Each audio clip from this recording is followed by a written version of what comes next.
Hello to everyone on the globe, wherever you are, and good morning to you folks in Beirut. I was hoping to be personally present with you today in the 49th meeting of the MIMA, but unfortunately I had travel obligation and I had to be absent.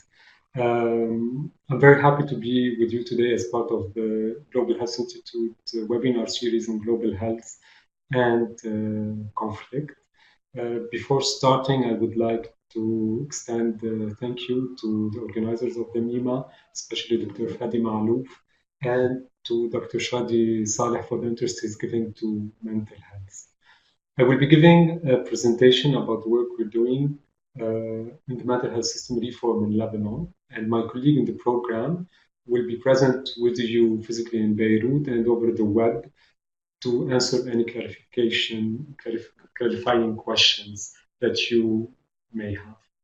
The presentation shouldn't be very long. I think it should be around 20 to 25 minutes. Before delving into the details of Lebanon and talking about the mental health challenges as the presentation titles says, I'm going to go over some figures for mental health, specifically one. Now I'm going to talk about the scope globally about mental health. So when we talk about mental health, we sometimes tend to forget that 1 in 4 people will develop a mental health conditions in their life. If one person dies because of suicide every 40 seconds, that only 1% of government budget in low and middle income countries go to mental health. And that if we invest $1 in the treatment of depression and anxiety, we have a return on investment of $4. All this evidence, though, are not enough to putting mental health high on the agenda globally, unfortunately. So why is this important? Because this is the global scene in which we are trying to work in the mental health system reform in Lebanon, building on the humanitarian crisis. And within the last 10 years, a lot of work has been done around the humanitarian crisis and mental health. There are some reference tools and reference guidelines already out there, namely the MHPSS, so Mental Health and Psychosocial Support Guidelines, that are published by the Interagency Standing Committee. There's the Psychological First Aid PFA that I'm sure most of you know of, and other key tools that have been produced by WHO, such as MHCAP, Problem Management Plus, Self-Help Plus. And one of the biggest challenges when it comes to mental health in humanitarian setting is still coordination, specifically that mental health usually sits under the health sector, and PSS is somehow lost between the cracks between protection, education, and health. So to zoom in Lebanon specifically, as most of you know, Lebanon is a very small country on the Eastern Mediterranean Sea with a population of around 6 million people. We have about 180,000 Palestinian refugees that live in camps for more than 68 years now. We have a very long history of civil war. And in recent years, due to the Syrian crisis, we had a sudden increase in the population, about 30% in 2013. So 1 person out of 4 living in Lebanon was of Syrian origin. And right now, the number of Syrian refugees in Lebanon varies between 1 to 1.5 million. How was the mental health system in Lebanon before 2013? So according to the WHO aims, which is the WHO assessment instrument for mental health system that we've conducted in 2015, these were the main findings. So we didn't have a mental health department in the Ministry of Public Health, no mental health policy. We had big gaps in the mental health legislation, and we know that there was chronic underfunding of the mental health system in general, that most of the funding went into the long stay facilities and psychiatric hospitals. Most of the system was in the private sector. Private insurances didn't cover mental health. We had high levels of stigma, low levels of public awareness, and low treatment seeking and service utilizations. And also when it came to research, we didn't practically have any research related to specific interventions aiming at scaling up evidence-based services in Lebanon. So this is the background on which we started the work in 2013. Based on the humanitarian crisis and the momentum created by the response to this crisis, the ministry from the beginning had very long-term vision and wanted to use this humanitarian momentum to merge to the development and to ensure that no parallel systems were built. So the ministry established the MHPSS coordination mechanism, which is known by the MHPSS task force, that is inclusive of around 50 actors right now, and it's co-chaired by WHO and UNICEF, and it aims at coordinating the mental health response through annual action plans. Shortly after that, it launched the mental health program in 2014 with the support of WHO, UNICEF, and IMC. And in 2015, we were able to launch the first national mental health strategy for Lebanon, 2015-2020, that is now the roadmap for the mental health system reform happening. What's unique about this strategy? As you see from the vision of the strategy, it is targeting all people living in Lebanon and not necessarily and only Lebanese. The vision states all people living in Lebanon will have the opportunity to enjoy the best possible mental health and well-being. The way we will contribute to this vision is through building a sustainable mental health system that is quality-based, evidence-based, and community-based in line with human rights. The strategy have 5 big domains: leadership and governance, service organization, promotion and prevention, health information system and research, and vulnerable groups. And the last group is very specific to Lebanon. I don't think you'd find it in any other health strategies or mental health strategies outside Lebanon, and I'll explain in a while what's unique about that. What I'm going to do right now is, within each domain, just highlight what kind of achievements we were able to do. In terms of leadership and governance, there's a lot of work that has been done in continuing what has been started before the program in terms of laws and legislation, specifically revising and refining the mental health law that is now just finished from the Health Committee of the Parliament and will have to pass through the administration and the Justice Committee of the Parliament before going to the General Assembly. It's in line with the Convention for the Rights of Persons with Disability and ensures high standards of alignment with the human rights. Also, we are currently revising the substance use law with the vision of moving persons with substance use problems from the judicial system to the health system. And also a psychologist law, or actually just a law to regulate the profession of clinical psychology, has been passed, and right now the Ministry of Education and the Ministry of Public Health are going through the needed procedures to provide a license for psychologists to be able to practice.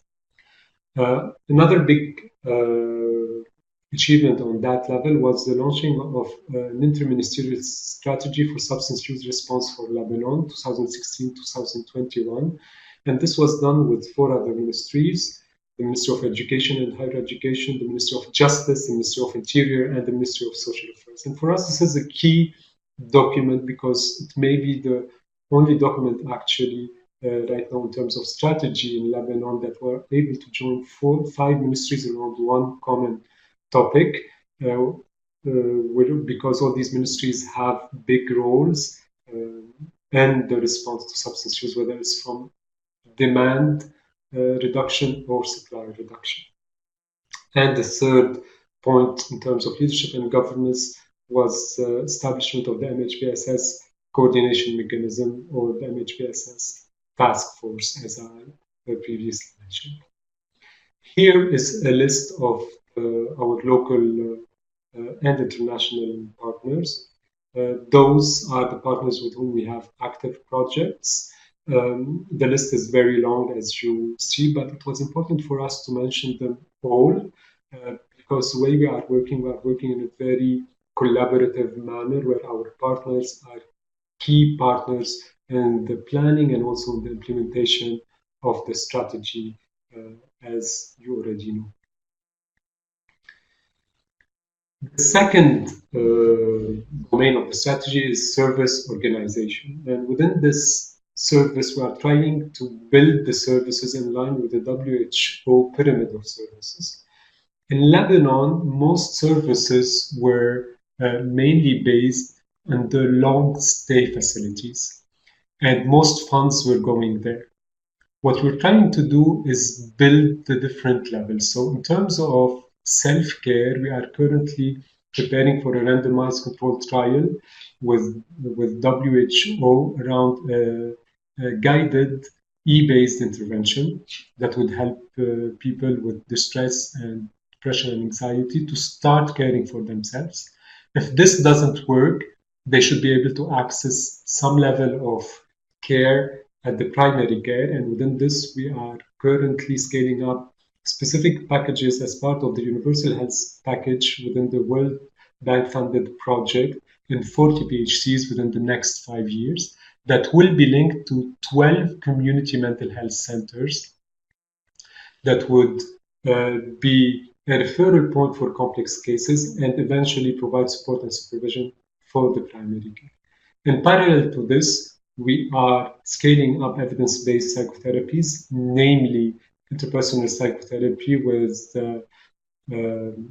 our friend and colleague, Dr. Lena Verdelli from Columbia University, and with the support of the Grand Challenges Canada.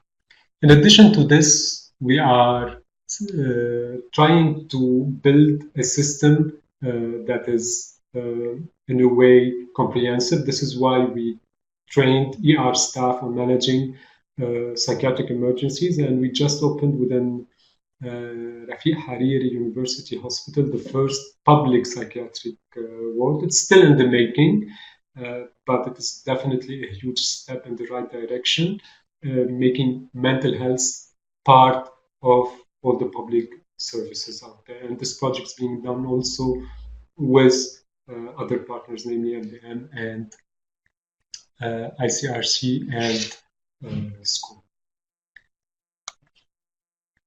In terms of prevention and promotion, we were able also to launch with our partner Embrace Lifeline 1564. Now you can call this number if you're feeling extremely distressed or you have suicidal ideation, and you will have the support needed. This still needs some support to be active 24/7, but we're doing all we can to make it available, hopefully, in the coming months to everyone covering 24/7. We are also developing a joint action plan with the Ministry of Education and Higher Education to include mental health in the schools.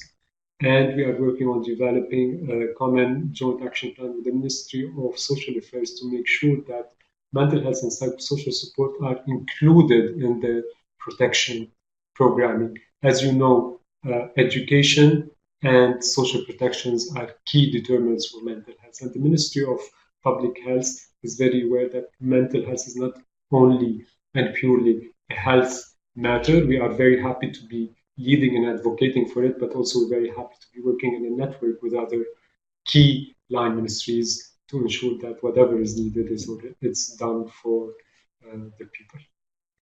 Also, we have our annual action plans. The last one was on depression.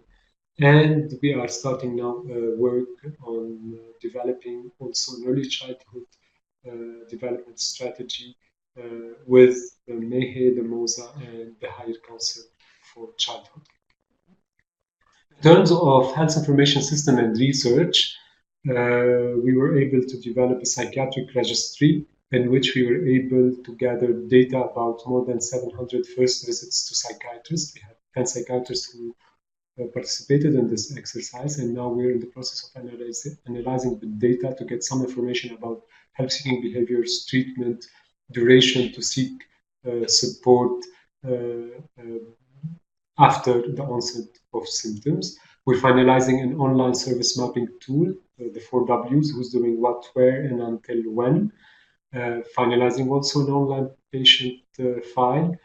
As I speak, we are in the process of preparing for 3 randomized controlled trials with our partners around interventions for mental health, one for children, one for adolescents, and one for adults. And we have one implementation research also going. In terms of vulnerable groups, this is a list of vulnerable groups. And why did we choose to have a domain specifically for vulnerable groups? Because it was very important for us to make sure that everyone is included in the strategy. And we wanted to make sure that people with specific needs are also part of the strategy and that we're catering for these needs. This is why you would find, for example, foreign domestic workers. In this group, you would find family of missing persons during the war, the LGBT community, persons living with HIV/AIDS, persons in prison, survivors of torture, and of course, displaced population. These are some of the projects we're doing within the vulnerable groups. We are currently finalizing a mental health and substance use response strategy for prisons under the guidance and the support of the Health Committee for Prisons.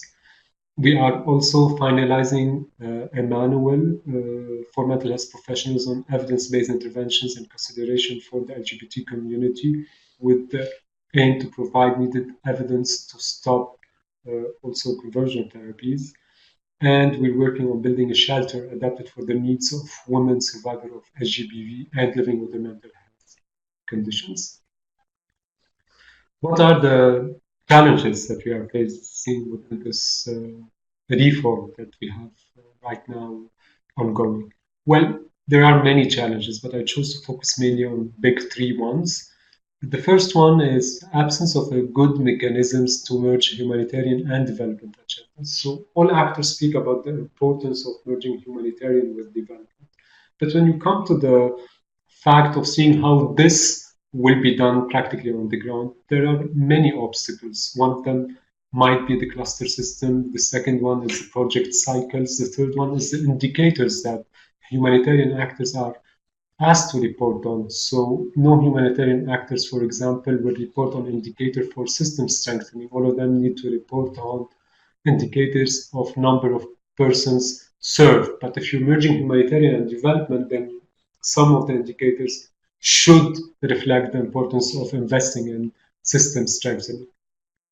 Another challenge that feeds a bit into the first one is sustaining the institutional support for the transition period. Right now, we're a program, but within the mental health law, there's a stipulation to create a mental health department within the Ministry of Mental Health. So we would become a core entity within the ministry with a clear government fund and staffing. But till then, we are in a very fragile situation, and donors in general are not very interested in securing some institutional support for this transition.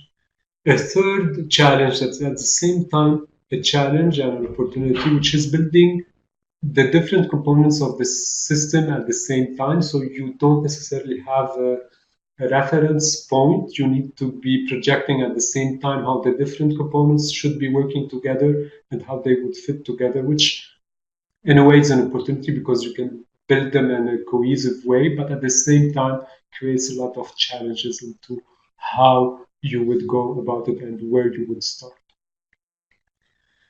What are the 3 main challenges that lessons that we've learned from all of this?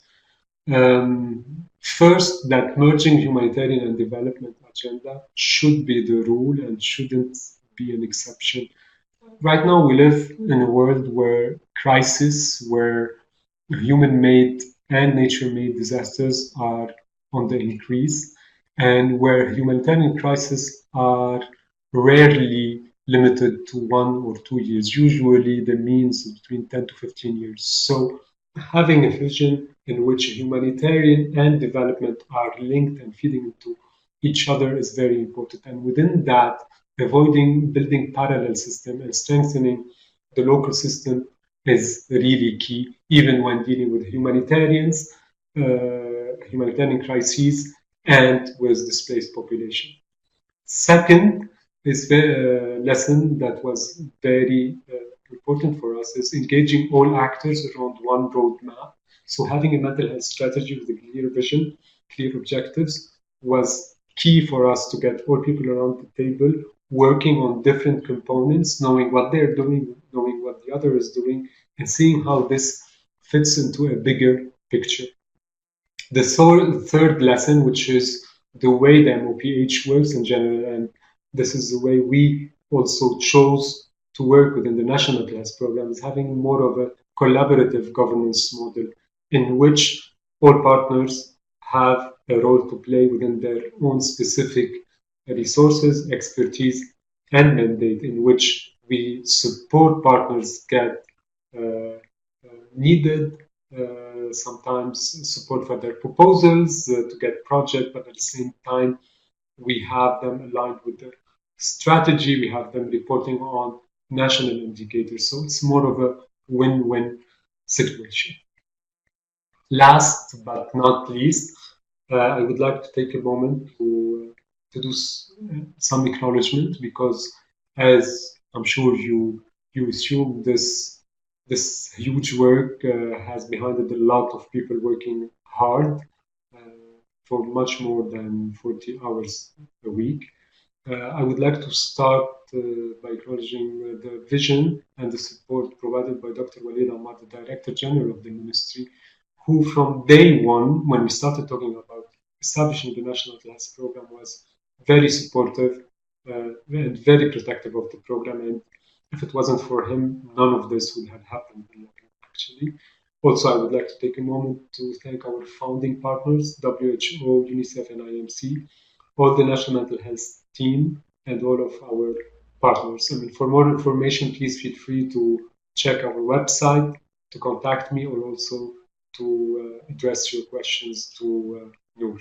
Thank you, and I wish you a very good conference.